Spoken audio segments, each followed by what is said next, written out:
All right, welcome back, Michael. It's good to see you on here again today. Nice to see you, Deborah.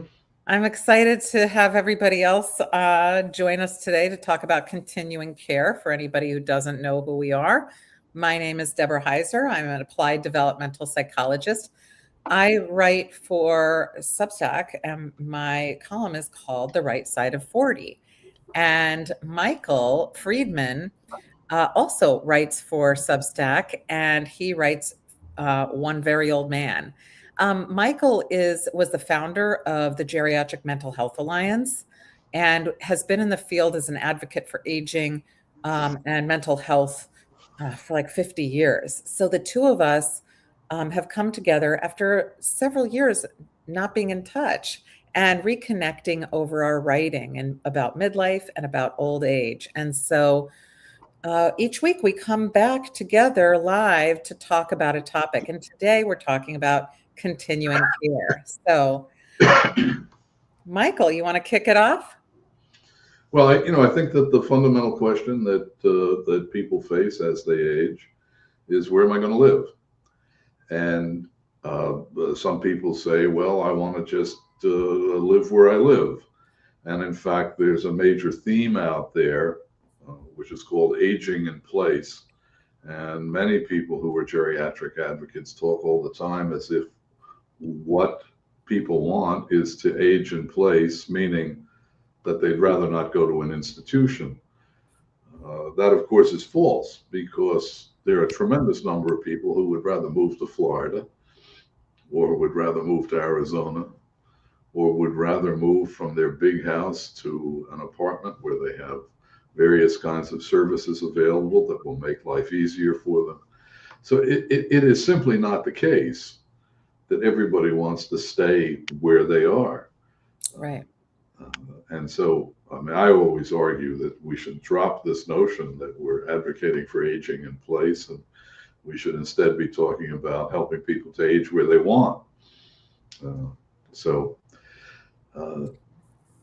You know, one of the options that's open to people is what are known as continuing care retirement communities, CCRCs. They're also known as life care communities. And I actually like the term life care community better as a concept, although not all CCRCs fit this, because the concept of a life care community is, once you come here, we're going to take care of you for the rest of your life. mhm. It's not only a place to live, it's an insurance policy, right? And there are places that call themselves CCRCs that don't provide that guarantee. So Yeah. it's one of the things that, if you're looking at various kinds of retirement communities, one of the things you want to ask about is this a guarantee? Am I going to be able to stay here for the rest of my life no matter what happens? Or are you going to move me to someplace else, or tell me that I have to move to someplace else? And a related question to that is, how does the financing work? Exactly. That's a So big one. there are some places where, once you put down the money that you need to put down up front, you're guaranteed you're okay with us for the rest of your life. Um, there are other places where, if you run out of money and can no longer handle out of your own income the monthly fees, where they're going to say to you, sorry, you have to move on. Yeah. So It's a very complicated field. it Um, is. And it- I thought that maybe we should start by talking about what a CCRC is, and then take it from there. And I should point out that I am at the point in my life where I'm actually exploring whether I should move to a CCRC. So I'm having live experience with asking the questions that need to be asked, and visiting places. And I went to visit a place yesterday where I listened to the salesperson, and we got a certain amount into the conversation, and I said to him, "This is not for me. Let's not waste our time." Yeah. My daughter and I left. So in any event, this is a live issue for Can you me. give the definition of a CCRC for everyone? So a CCRC is a place that has what are called multiple levels of care. Levels of care is the term. Now, what are these levels of care? There's some degree of variation, but fundamentally they are independent living, semi-independent living, assisted living, memory care, and skilled nursing or nursing home level of care. Mhm. And those are the fundamental elements of it. So, you can decide to go to a retirement community where what you're getting is a nice apartment and maybe some nice facilities and things there, but they don't have multiple levels of care. Right. Right? You are in independent or semi-independent living, whichever it is, and that's it. That's what they have. So a CCRC is by definition a facility where it is possible for you to go from one level, sort of independent living to assisted living to nursing home care. And there are some, my mother, for example, was in one where they had both some hospital beds. So for people who didn't need really intensive hospital services, they could be in the hospital in the facility. Yeah. And there are some that have what are known as a rehab Mm-hmm. beds. And there, of course, the concept is that you'll be there for a relatively short time while you regain Yeah. abilities that you once had. So that's different from being in a nursing home where the assumption is you've reached the end of your abilities. They're not going to come back. You're going to need a pretty high level of care forever. So again, with CCRCs, the minimum is what I described: Yeah. independent living, assisted living, nursing home, memory care. Yeah. There are variations on that. And I will say to people who are listening to this, if they're interested, make a list of questions. And when you go to visit these places, ask the questions because there's a lot of variations on the theme. There are websites that are free that you can use also to help navigate, like A Place for Mom. Yes. So you can go to a website because I'm going to be honest with you. Most people, and myself included, I've been in the field for a long time, and I even worked in a nursing home for many years. It's how do you know what questions to ask? Because there's finance questions.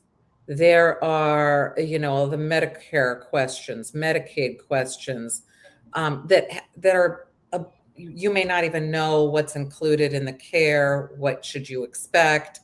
So if you go to a place, you can Google places, but one that we've used, and I'm not endorsing it in any way other than we've used it, is A Place for Mom, and they will actually have somebody get on the phone with you and answer questions for you, and then you can kind of go in knowing what you need to ask. There are also people who are known as elder care managers. Yeah. And you can hire an elder care manager to Yeah. walk you through what some of the options are. And one of the advantages of elder care managers, if they're doing it right, is that they can also walk you through the options of not moving to continue care. I think that the first question that people have to ask themselves is, why am I considering moving? Yes. If you are able to say, why would I consider moving? That's a big deal. And I also think, though, that some people say, I'm not going to consider moving, right? It's too overwhelming. But then the kids see that they need to move.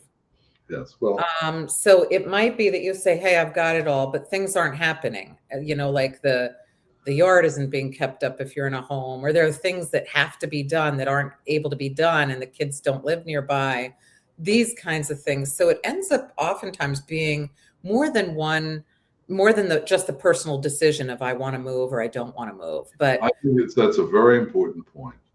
As time goes on, for those of us who have children, as I took care of my mother, my daughter is going to have to, well, not have to, but she's a good person and will step up to help me in whatever ways I'm going to need help. Now, that means that the people who need help become, I'll put it bluntly, a burden.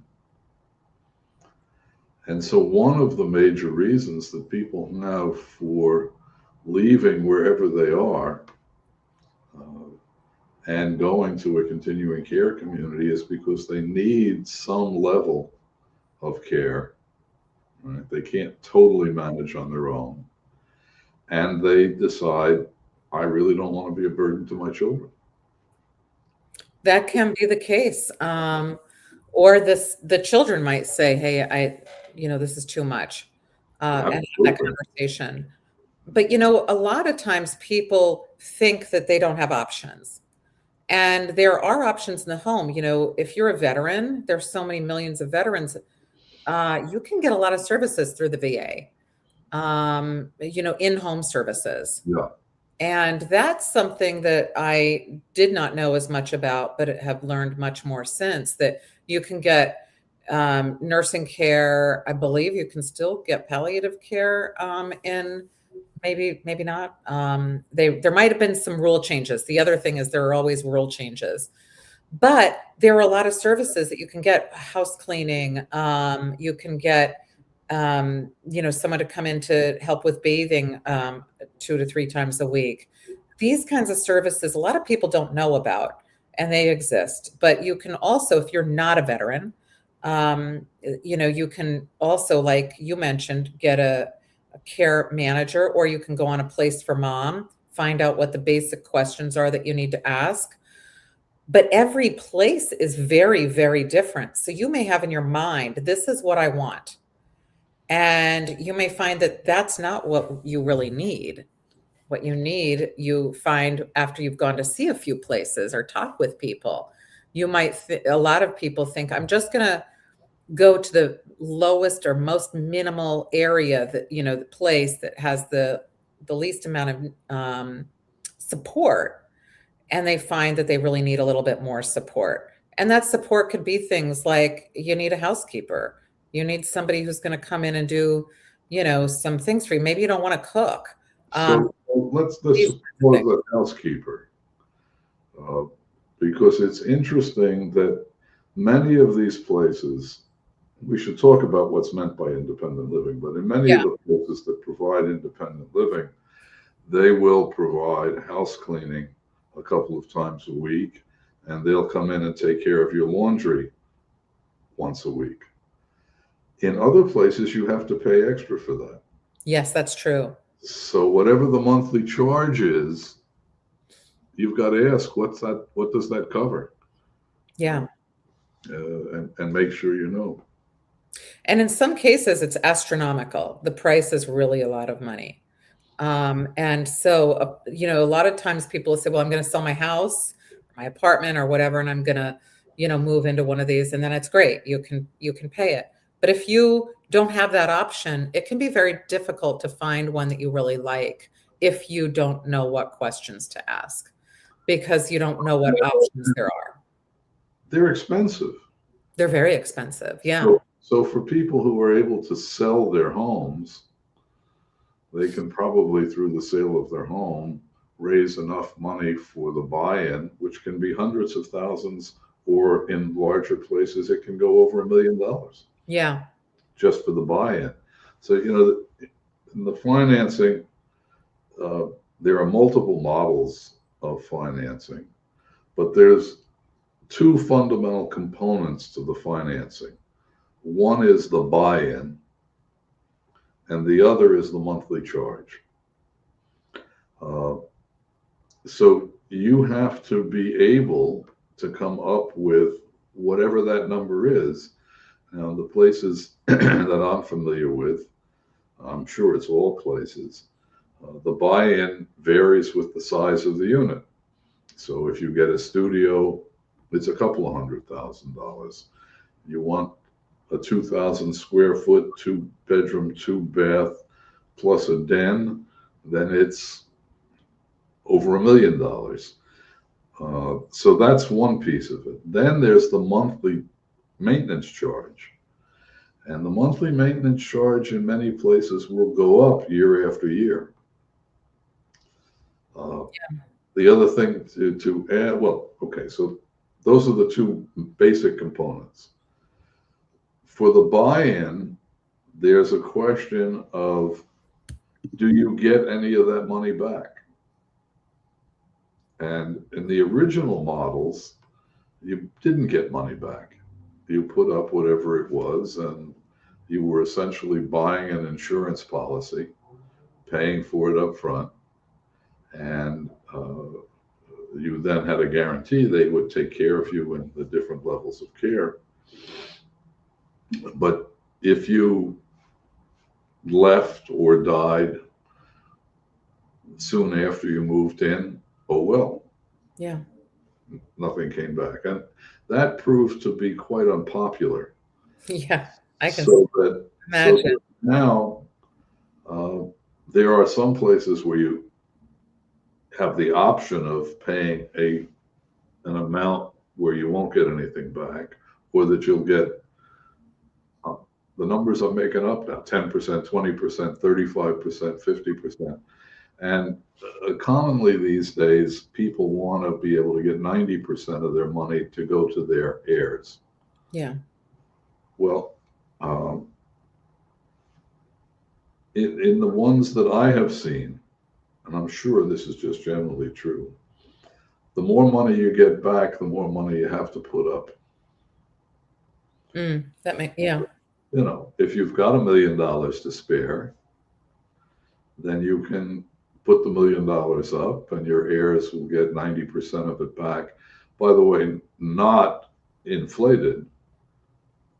If you Yeah. put up $1 million, you'll get back $900,000. And with inflation, of course, it won't be worth the same. But in any event, the fundamental difference in the models is how much can you get back? So that's one thing that you have to explore. You need to figure out what's going to work for you and what's important for you. It may be that your kids don't need to inherit anything. But you also you're talking about somebody who would have money and inheritance. There are plenty that don't have that. And what is there for those who don't have that? That There is are some. the vast majority of people who can't or don't have the ability to do that. And it can be for a variety of reasons. You know, my mother-in-law is getting ready to turn 100. This model wasn't available back then. You know, a few decades ago. This is new. So she's already been living on the money that she's had. So at this point, you know, there are a lot of options out there, but a person should realize, hey, there are other things that are out there and they're okay and they're good options that aren't in this model that you're describing, where you put hundreds of thousands up and you worry about how much you're getting back, or you think about, hey, which place am I going to put 10 or 12 or $20,000 a month to live in? Let's say you're not in that position, which some people are, some people aren't. You still need services in most cases. So what do you do? Well, you may just be out of luck.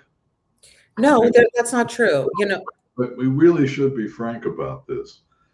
This is a model that works better for people who have money, and it's people who own their own homes. They can sell their homes, yes. So they have money to put up.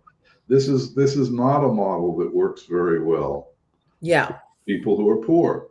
There are charitable organizations that sponsor facilities like this where they underwrite this, and so it's very inexpensive. And so if you're a person who can't afford the private market, you may be lucky enough through whatever the Jewish community in several places operates such programs, and I'm sure that there are other charities in other places that do. But But this is not widespread as far as I know, Deborah. No, but I also want to say, I worked for many years in a nursing home, and those somehow got dirty names. And I will say that I don't think that that's a fair shake in many cases. I think there are a lot of bad ones, and so that gives a bad name to them. But there are also a lot of good ones, and so you have to really keep that in mind.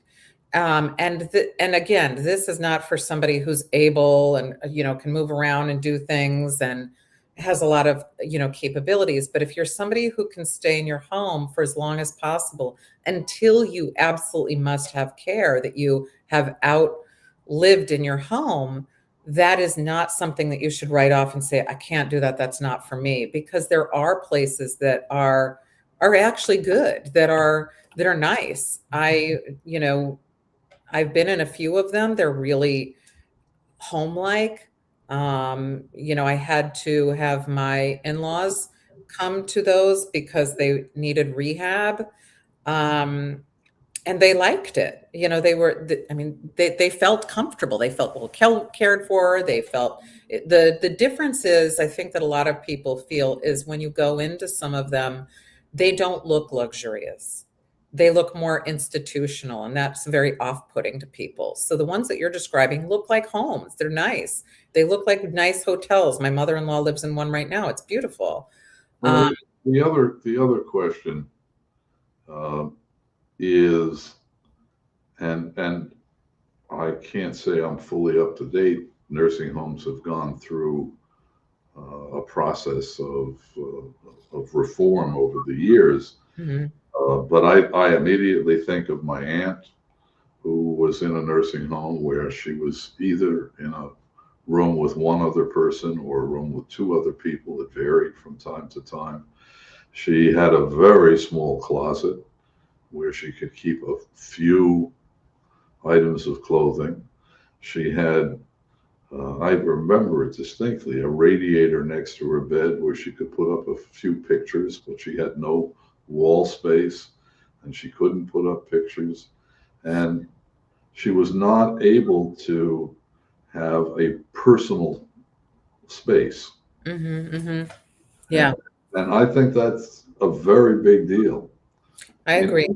in contrast, when you can be in a place where you have a private room, which is big enough not just for a bed, but also for some other kinds of furniture. So my mother, as an example, uh, went into assisted living eventually in the facility that she was in, where she had moved now from a full apartment to a much smaller studio-like room. But she was able in one corner of the room to have her living room furniture from her home, and in another corner of the room have her bed. She had bookshelves where she not only could have books, but she could stack photographs. And the photographs, I think, are a very important Yeah. element for people, particularly as they are losing their memory. Yeah. We used to talk about how do you help people who have lost their memory to have memories? And the answer was by taking it out of their heads and putting it outside where they could see it, which is just a cumbersome way of saying with pictures.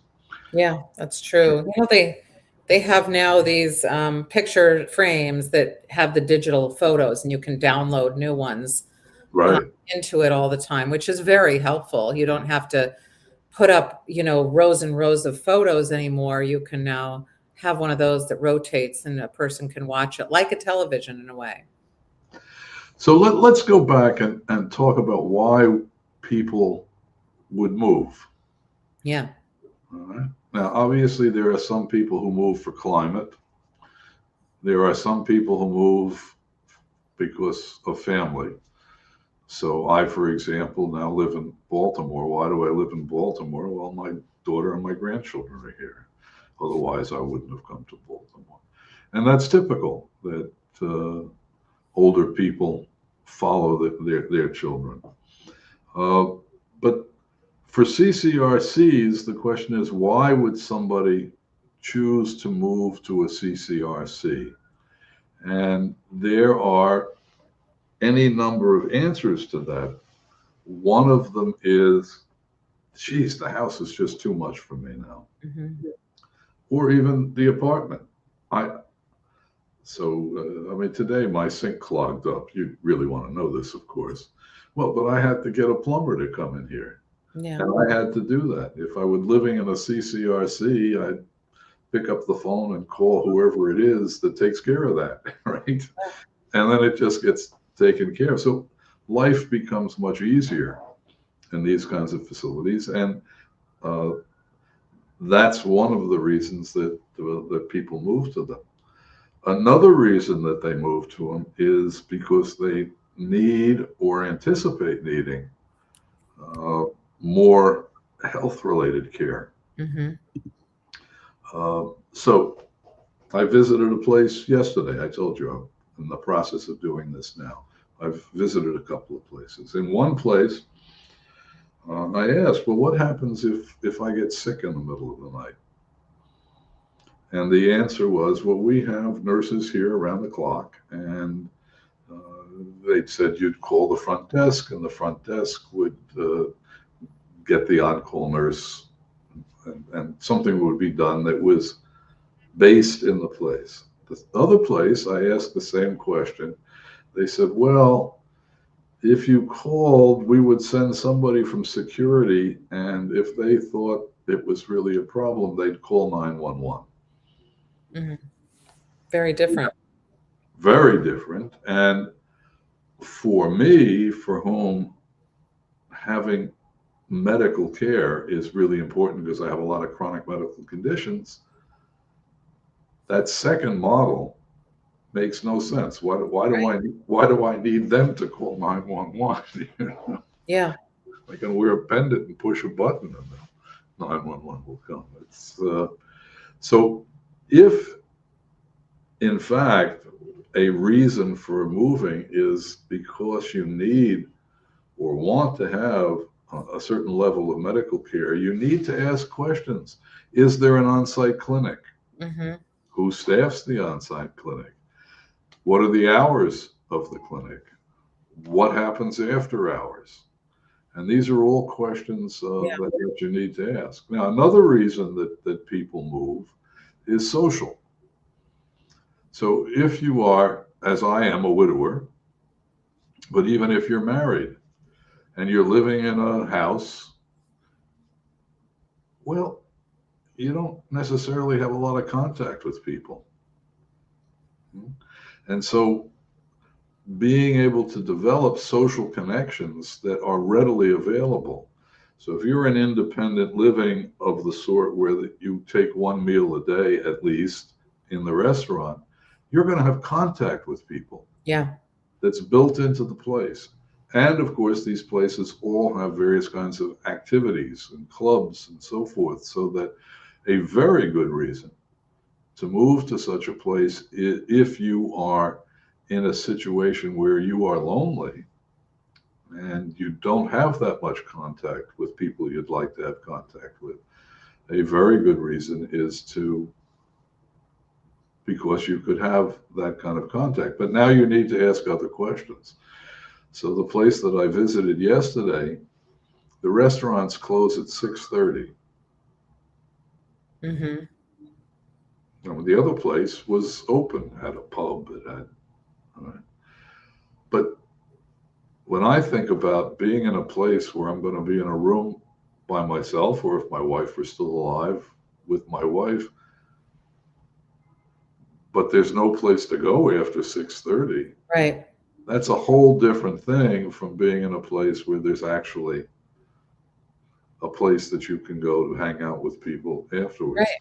And that's just one example of the kinds of questions that you need to be thinking about in terms of social opportunities. A related question, particularly for somebody like me who was a widower, or for people who are divorced and who don't have a relationship and go to a place by themselves, what are the opportunities for developing relationships? Yeah. Michael, they're very upfront about that in facilities for the most part. My mother-in-law's been in one for a little while. She lived with us for about 10 years, and then she moved into an assisted living.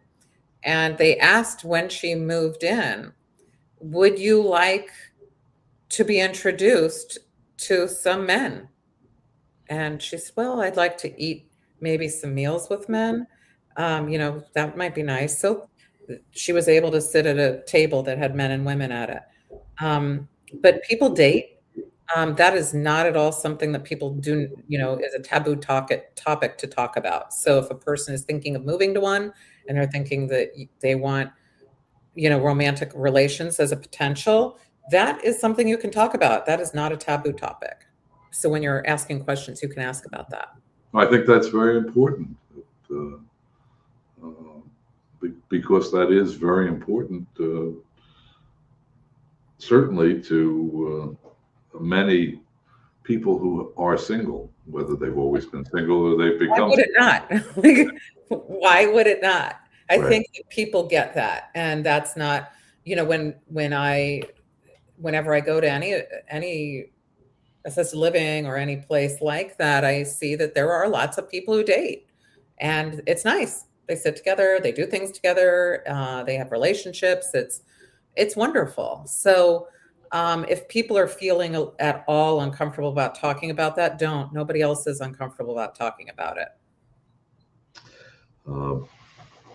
So again, I think that's a major consideration. And another major consideration is what activities are available. Mm-hmm. So, if we think about what does it take to have a good life when you're an old person and you've got lots of physical challenges, as many of us in our 80s do. You're a young person, you're just in your 50s. So. But as you get older, as my friend Alice, who's now 99, always has said, the thing about aging, it's not good for your health. So, Michael, you said activities. The other thing to look for, a lot of places have activities. What do they do outside of where they are? Do they go places? Are there trips? Do they go? A lot of places will go to something in the arts, see a museum, or if that's of interest to you. Is everything they're talking about contained within the, structure? And also, are there physical activities available as well? Because those are the things that people take for granted when they're living in a home or in an apartment, that, there might be ways in which they get around or do things. And some places do a better job of that than others. I think that's absolutely true. And you're certainly right to point to the fact that there are a lot of places that organize trips out. Yeah. But the other thing that reminds me of is the transportation issue. So the place that I visited yesterday, big, beautiful campus. It's gorgeous. It's gorgeous. But if you don't drive, you're stuck on that campus, except for, I guess you can hire an Uber. You can, they may have some transportation there.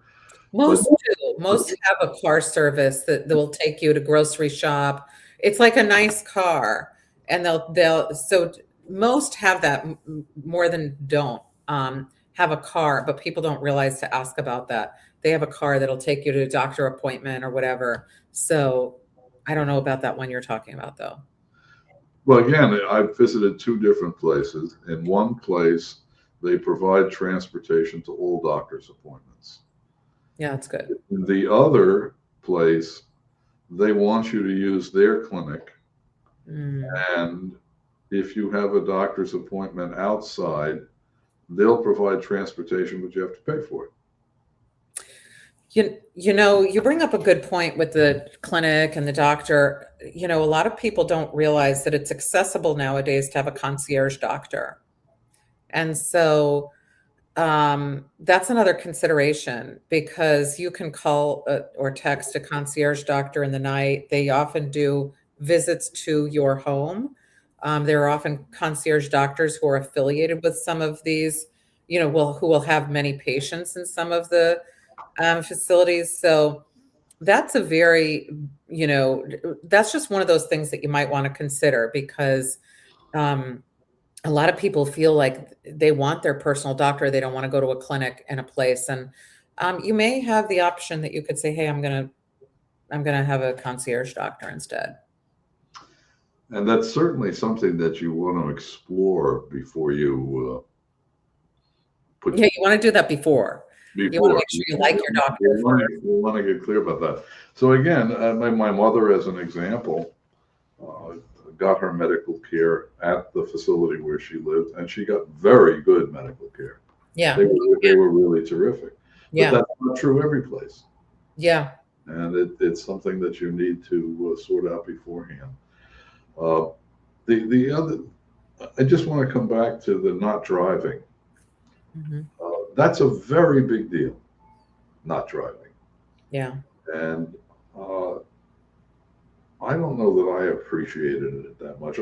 Some years ago, I visited a life care community in Westchester, very good one, Kendall.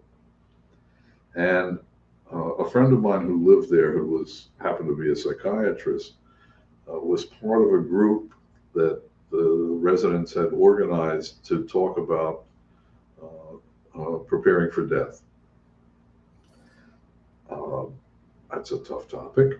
Yeah. So I get to the group as a guest, and the way in which they handled the group was that each week somebody else was the leader of it, and they got to kick off the conversation. Hmm. So the woman who was leading it at that time kicked off the conversation by talking about how distressed she was that she could no longer drive. So Wow. here we are in a group that is set up to talk about death, and everybody jumped on this topic of I can't drive anymore. But that's how important it is to them, It is. right? So, uh, so I no longer drive. I went to one place. Again, let's compare the two. One place, huge campus. There was, and the local stores and so forth were probably a couple of miles away. There was no way that I would be able to walk to anything Yeah. except within the facility. And the other place, across the street, there was a regular part of the Baltimore City. I'd be able to walk there. So these are things that make a very big difference to people. It's true. Which they may not think about. Yeah, that's very true. I think that mobility, also keeping track of, am I going to be as mobile as I am for forever? And how will this be if I'm not as mobile also? Because if you have a very large campus and it is difficult for you to get from, if you have breathing issues or something like that, that might be hard to get from one end to the other. If you are looking to, go and do a lot of things. So does it have a lot of, is sometimes a place that's a high rise is easier for people than a place that's spread out because you can use elevators. So, those are some things to keep. Mobility, as you say, is a very big deal. Yeah, it is. In one of the places that I visited, I think an enormous number of people were using walkers. Yeah, a lot of people with walkers can get a distance. Um, but if you have breathing issues, that's really the hardest, I think.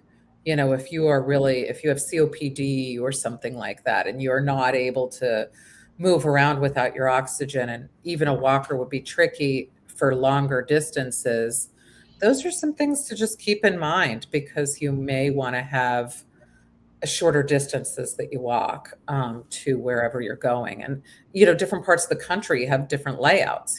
I'm in a pretty urban like area. So you're going to have more places that have multiple stories, and that can be a little easier if you have a walker because you're getting in an elevator and going up, and then you don't have as far to walk. But if you are in a place that has a sprawling campus, because property is more spread out in places, that's just something to keep in mind. That mobility, it can be overnight. That if you end up getting a hip replacement or you have an issue with your mobility, that can cramp your style. Yeah. So those are just some of the questions that people need to be asking themselves as they look at these facilities. The amount of care, I think, is a very important question. So I said in the beginning, there's independent living, semi-independent living, assisted living, memory care, nursing home level care, and some places, some other things.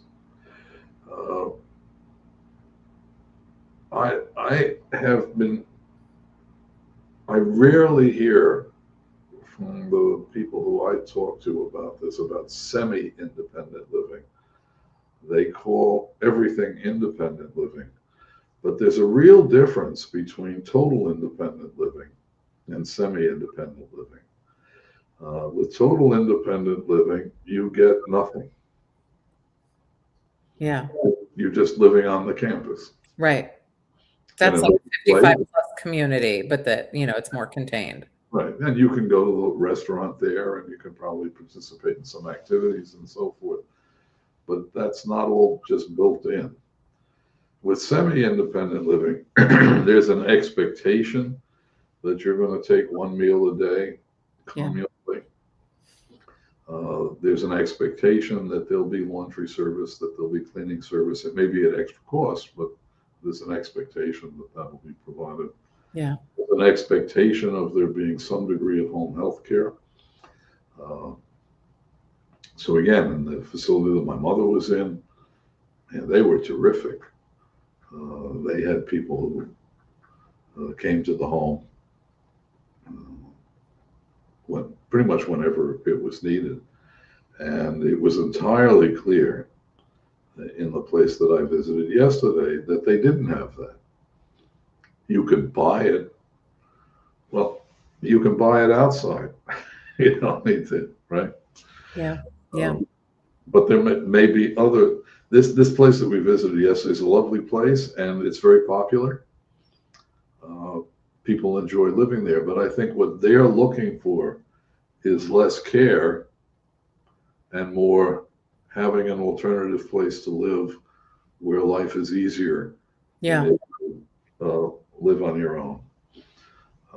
So anyway, these are all things that they need to sort out. I think another question to be raised about all of these places is, what is their religious affiliation?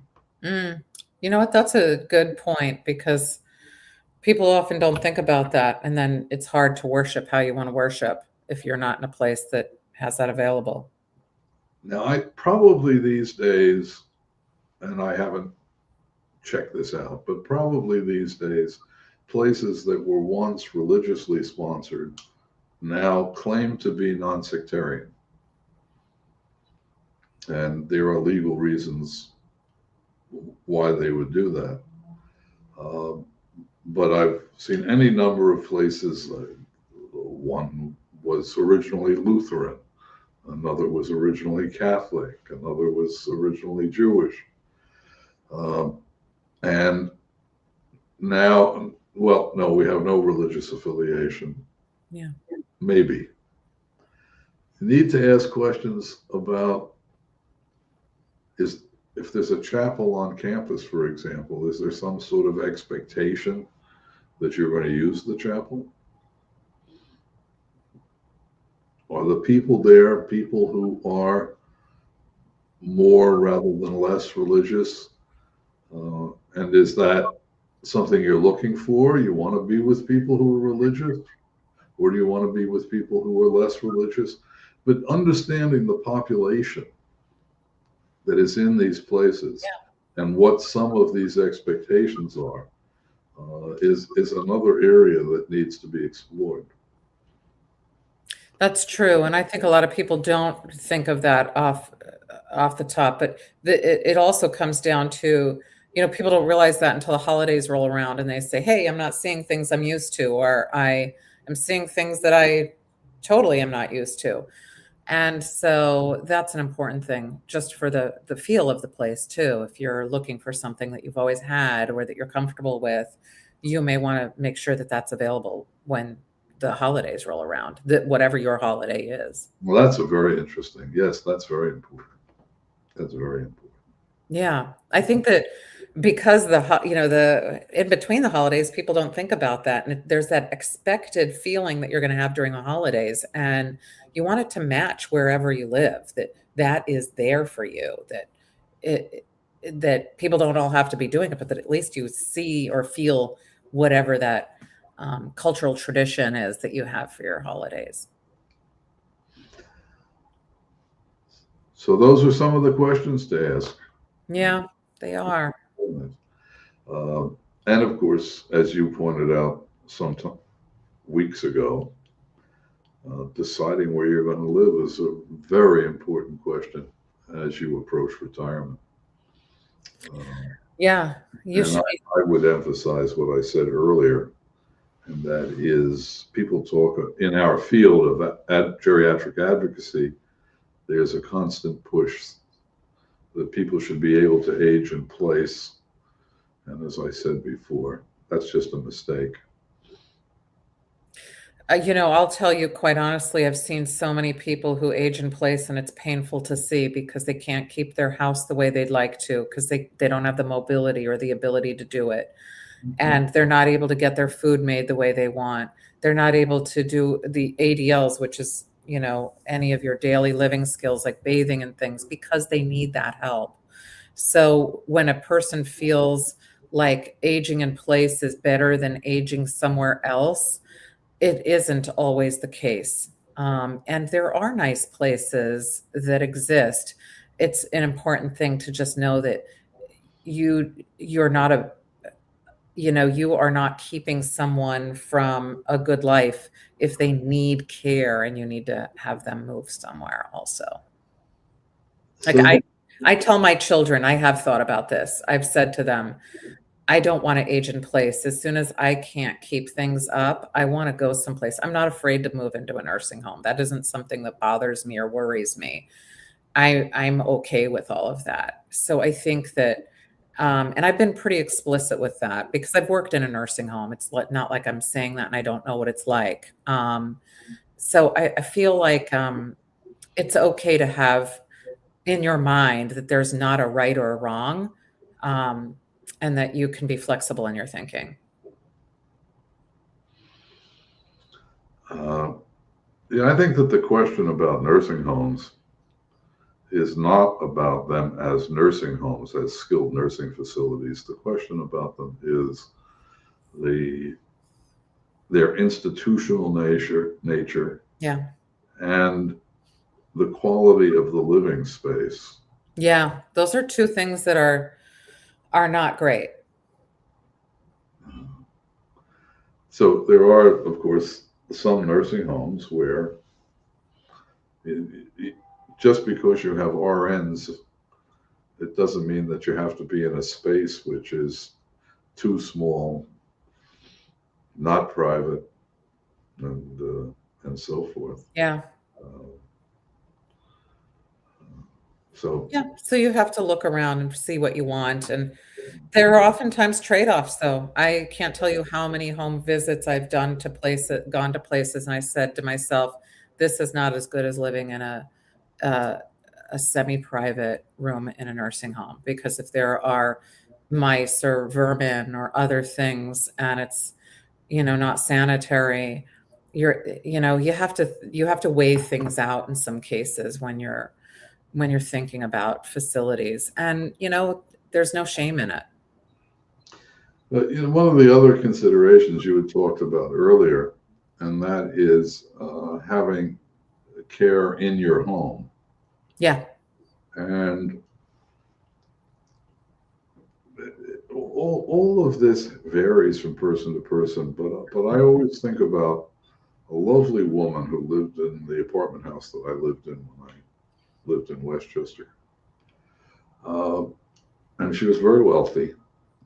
And so as she developed dementia, her family was able to afford for her to have terrific, really terrific 24/7 care.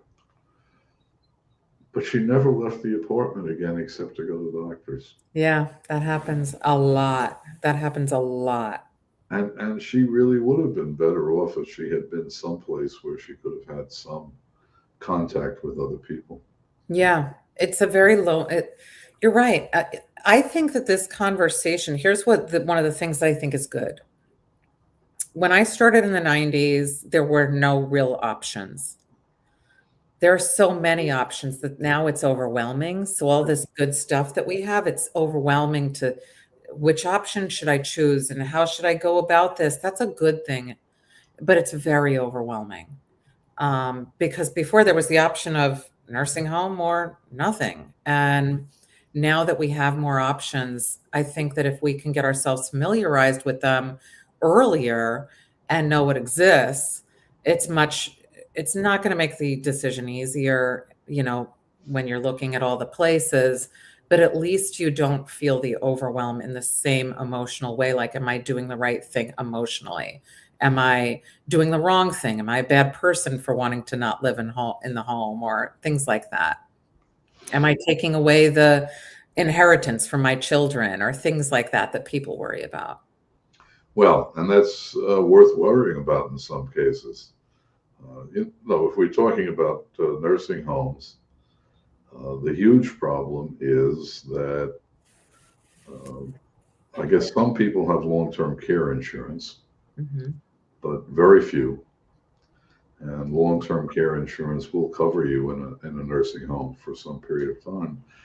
But what society makes available is, I forget how many days Medicare will cover. You may remember 90 days or something like that. But that would be 3 months. Yeah, it's not a long time. Well, what's an average of 2 years?